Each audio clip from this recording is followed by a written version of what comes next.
จารย์จุดยันนะทวันวนเวียนว่ายเลิกทรมาน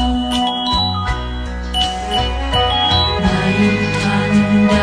บัญชีโลกันขาดนามเขียนไว้บนวิมาน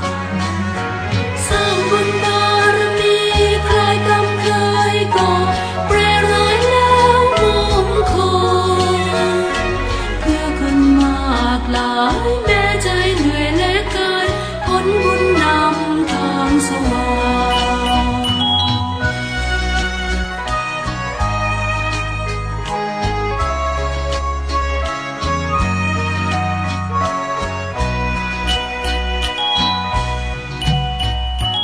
จันทร์กระจ่างส่องทั้ง10 ทิศยุคนี้ทรงโปรดโลกสามหลักธรรมมุ่งการน้อมยินดีทั่วใครร่วมบุญขึ้นเรือธรรมกราบอาจารย์จุดยันนะทวันวนเวียนว่ายเลิกทรมานในทันใดบัญชีโลกันขาดนามเขียนไว้บนวิมานสร้างบุญบารมีใครกรรมเคยก่อแปรร้ายแล้วมงคลเพื่อคนมากหลายแม้ใจเหนื่อยและกายผลบุญนำทางสว่าง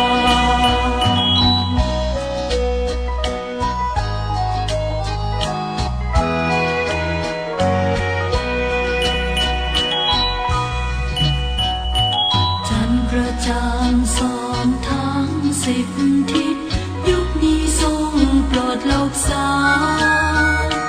หลักธรรมมุ่งการน้อมยินดีทั่วใครร่วมบุญขึ้นเรือธรรมกราบอาจารย์จุดยันนะทวันวนเวียนว่ายเลิกทรมาน